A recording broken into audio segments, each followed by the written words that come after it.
Okay, everybody, this is the official Synergy X Hitch Tie video, or how to tie the Synergy X Hitch. This is up, this way is up, okay? You can either turn your head or just think about it that way. This way's down, this way's up. Okay, here's the climbing line right here. And probably should move that over a little bit. Okay. About center. Okay. There we go. Now I'm on a 10mm static HTP line here. You got the 7.5mm bailout. Obviously you have to get a little more hitch cord to tie a Synergy X hitch than another hitch or a split tail or whatever. But rule of thumb, just this is how I'm sizing the hitch cord that I'm going to be getting. Is standing with my one of my hands, you know, reaching up in the air from the floor to, you know, as high as I can reach with my feet flat on the ground and my shoulders level. Okay, times 2. Okay, so that's you know, that's a bit of hitch cord, but you know, you're getting a foot stirrup with it, you know, out of the deal, and it's you know, if you're gonna do SRT hitch based, there's a few other options. Those, you know, need to be investigated as well. This might not be a system for everybody, and in actuality and in all truth, this is a system that I'm building for myself and my specific application, being a bow hunter who also has 19 acres of woodland to manage, and so I need a bow hunting system with a little more flexibility. Plus, I'm you know, a tree saucer builder. Okay, so. And you know, I called Tom too, the sphere builder, and I say to him too, you know, if he ever needs another climber, you know, I'll call it a vacation just to go catch up with him and hang out for a while. But you know, so I need a rig that's kind of flexible. Why you know, I think to myself too sometimes why I don't do doubled rope technique or MRS, but you know, for now this is what I'm running. It's kind of become a thing with this single rope technique, but anyways, I'm gonna just try to stop babbling and tie the hitch. Like I said, I'm 75% here. So it means, you know, your ratio of your hitch cord to your line, they say between 60 and 80%. 60 is pretty snappy, grabby, you know, stuff. It's pretty grippy, and just in general, it doesn't have to do with it, you know, the compatibility. Well, it does, but there's, you know, anyways, the Samson bailout seems to work really well on the 10mm. So you know, it's kind of a light packable system. You know, it's kind of this what I'm doing here. Now this could be adapted, but you know, like I said, there's other systems out there. If you really need a workhorse, I guess the thing is if somebody wants to try this as, you know, whatever they're doing, you know, whether or not it's a workhorse, I guess I'll see, you know, but and I guess it could be, but you know, it is single rope technique. It's you know, generating 4 times as much heat under the same conditions, you know, and heat is friction, and friction is wear and destruction. So whether or not this is really a workhorse per se, You know, obviously the mechanical doubled rope systems are going to last a lot longer than this is, but at the same time too, this is a very cost effective system. So, you know, things weighed one way or the other. It depends on what somebody's doing. There's just a lot of variables with what the types of systems that people choose.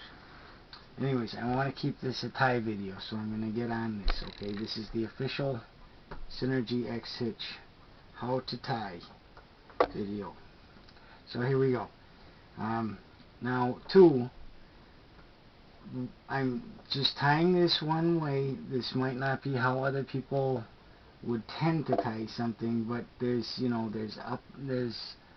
up and down and left and right and top and bottom, and you know, we're looking at it one way, and so you gotta learn to tie it this way and then adapt it to your tying style afterwards. If you get a length of hitch cord, you might as well get enough for two, because you're going to need a backup hitch, and that way you can tie it, watching me do it, tie it the way I tie it, slide that one up the line when you get it done, and tie another one adapting to your, you know, the way you like to tie. Anyways, I'm starting here. I got the hitch cord under the rope. Okay, it's underneath the rope. All this is important. You know, orientation wise. Okay, I got the hitch cord going underneath the rope.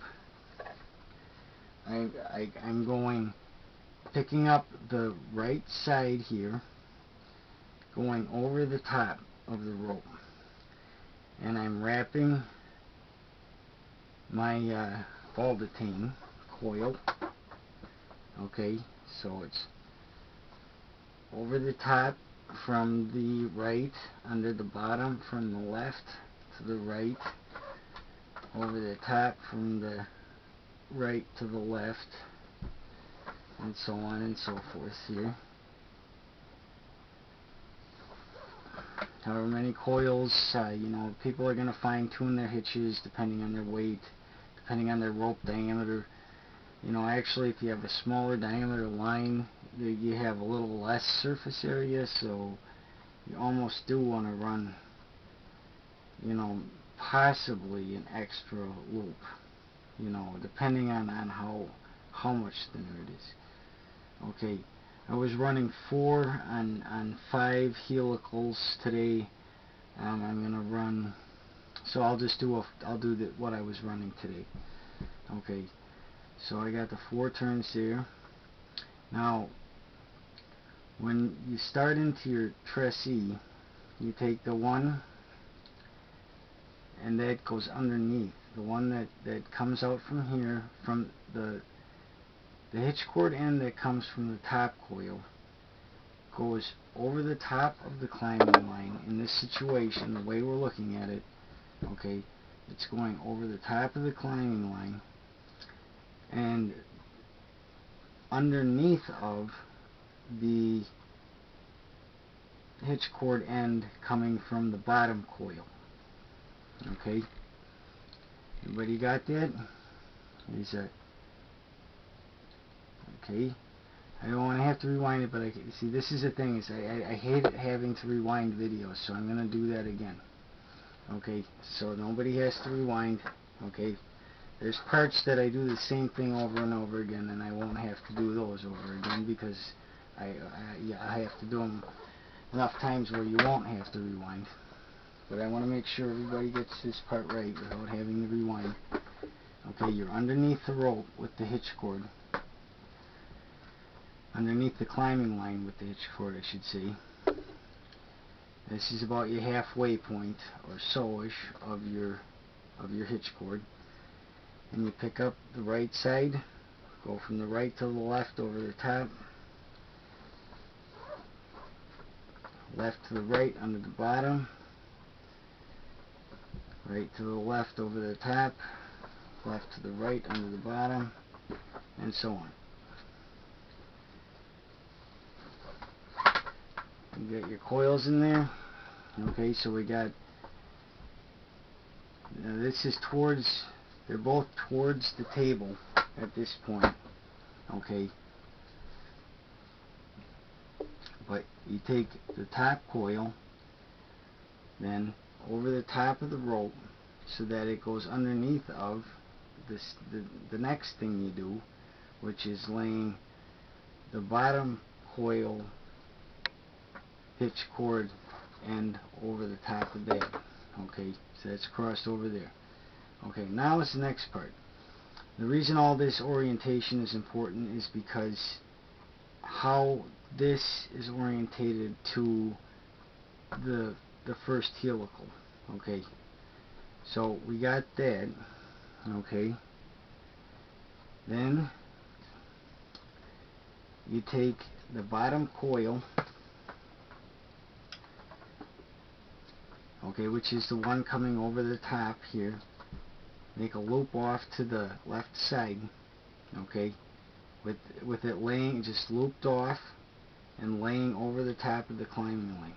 Okay, then you take the end that's coming from the top coil and the hitch cord end there, and you bring that over the top of, I'm going to set it out like this so you don't get that confused with anything there. Okay, and I'm just going to, it goes over the top of this one. Okay, so you got that loop. This goes, that's the bottom coil, comes out in the loop, lays over the climbing line. The top coil comes down underneath of that, over the top of the climbing line also, but underneath of the bottom coil, then over the top of this, the bottom coil loop, and then you go underneath the climbing line. Okay, up and underneath the climbing line and through the loop.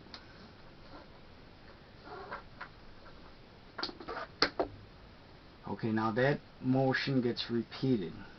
Okay, but the main thing was the orientation there to this part of the hitch to this part of the hitch. Okay, the orientation, how those two work together. I can hold it like this for a minute just so you can double check that. Okay, comes around over the top of this one, behind the climbing line, through this loop, boom. Got it? Good. Okay, so here we go. This is going to seem a little familiar.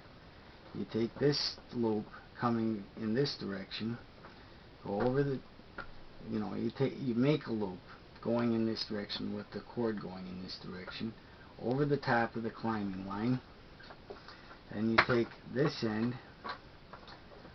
over that, around the back of the climbing line, through the loop, boom.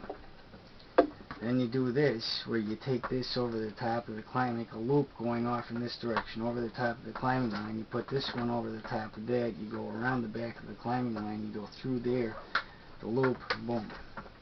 Okay, that all sounds familiar because it's all doing the same thing. Okay, well, you got a couple more to do, okay, so you just do that.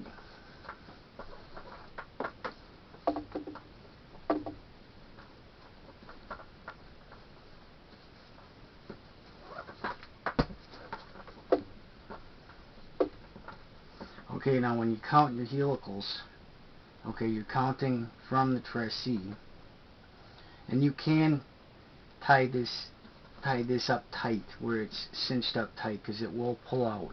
It'll pull out and it'll smooth out. Okay, so counting your helicals, you go from the tracee cross point, you go down to the first loop there, and now you can go from either point where that comes in there to either row of loops, okay, because there's 2 rows here, okay, and you go 1, 2, 3, 4, okay, I'm going to run 5, okay, so I want one more on there. So now you got to turn this as you're tying it. As I was doing each one of those, I was turning it just a little bit. You may have noticed it or not noticed it. Either way. I pop in one more.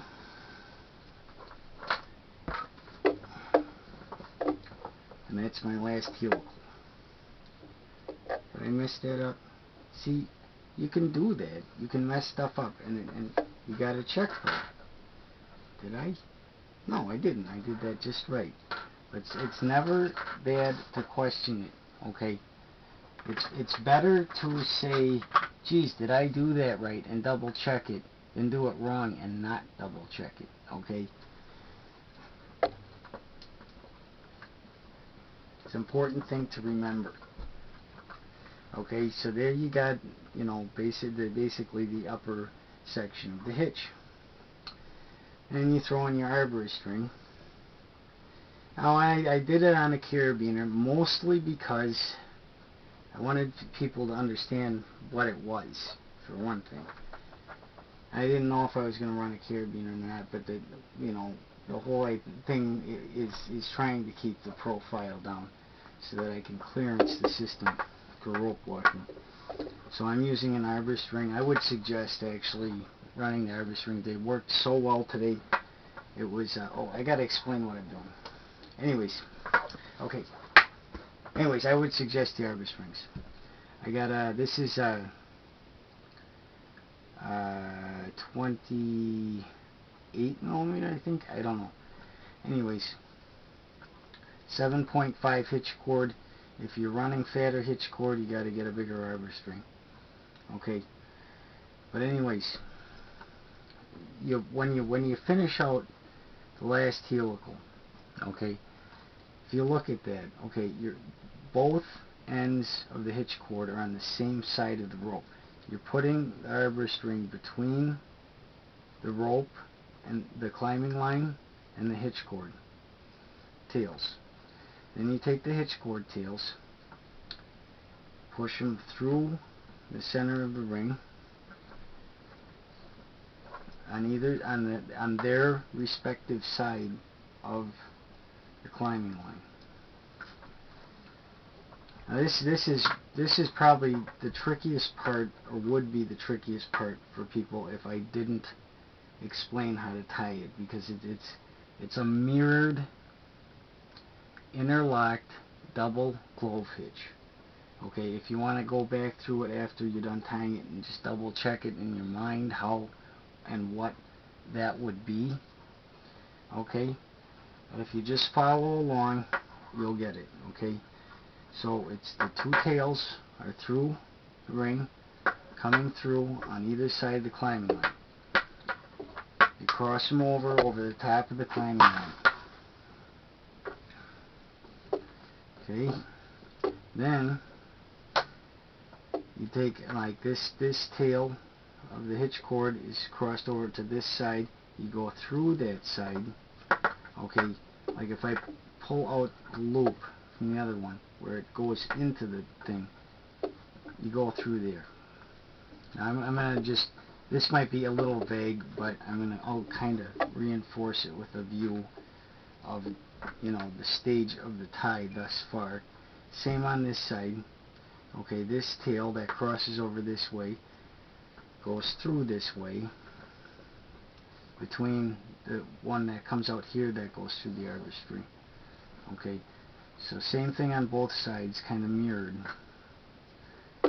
And you got this, so it's like crossed over the line there.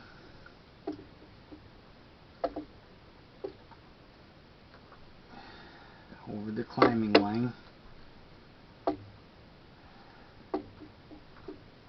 And you got, you know, they go through. That's what it looks like thus far. It goes through the climbing line, or through the ring there, around the climbing line, crisscrossed, and then back through. See, like that. Okay. Now it also crosses in back. Okay, you gotta remember to do that. Okay, you look at this side, it's pretty obvious.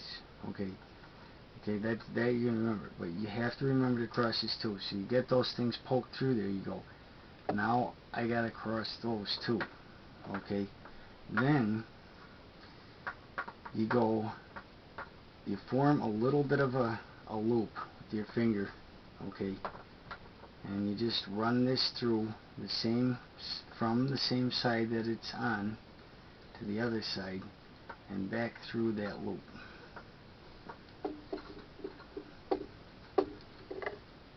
And then tuck it down, and here you can kind of see the clove hitch pattern where, you know, this is the incoming, this is the outgoing, and this is the crossover. Now this loop is, you can see that loop of the clove hitch fairly easy. The other one is buried through there and interlocking with the other one. Okay, and then it's just a mirrored action on this side where you take a little loop with your finger, you go through the ring, arborist ring, and you gotta remember these are crisscross back here, so this is the rope coming from that side. Okay, you go through there, back through there, pull this way, down,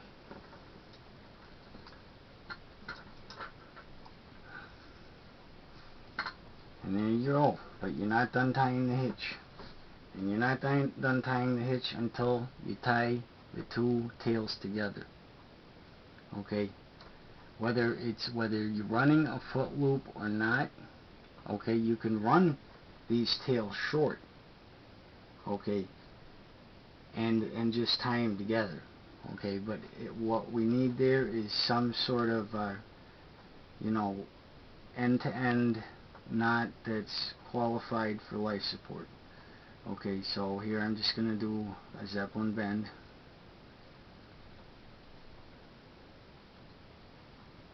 Okay, and this is how I do it. I just set two loops together with the tails away from the body of the to be tied Zeppelin bend.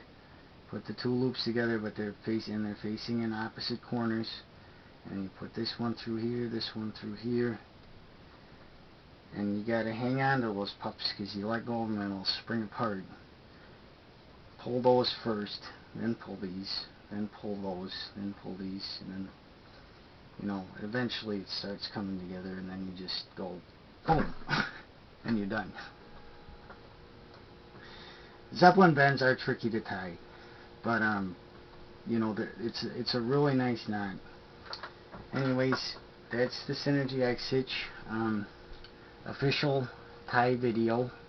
I hope it came out good enough where people could see what I was doing. You know, comments on it. If people want me to do another video, because this one turned out like crap and it was too hard to follow, please do mention that you would like to see a second video, because I'd hate to have vagueness of the tie video being a reason for people to not try this, because it is a really excellent hitch. Like I said, it's not the answer for everything. Okay, it's more of a freak adaptation to an extreme situation. Okay, but at the same time, there's some flexibility with SRT, and it's noteworthy, I would say. So, you know, at the very worst noteworthy, you know. But, you know, I think it's a neat hitch. It's going to dissipate heat like crazy, which it needs to do. You know, and that's the whole thing. So it is kind of, like I said, a freakish adaptation to an extreme situation. But that's friction hitch based SRT. You know, and there's devices that do it better and probably a little more compact. But, you know, this'll work. You know, which is pretty amazing that it does. And anyways, this is the system I'm running. I tend to run oddball systems. My last one was really oddball. It was really cheesy. It was kind of choppy and clunky going through the, you know, through the canopy, and this will be just like, next to that, this will be like the next best thing to flying, you know. But anyways, that was the official Synergy X Hitch Tie video. I'll leave this one up. If I do a second one for clarification, I may do that too. If people have a hard time understanding part of the tie video, if you specify the section, I can do a clarification video. And I think maybe even a series of clarification videos might help. But get a hold of me if you're interested, and I'll see what I can do. Thank you. Bye.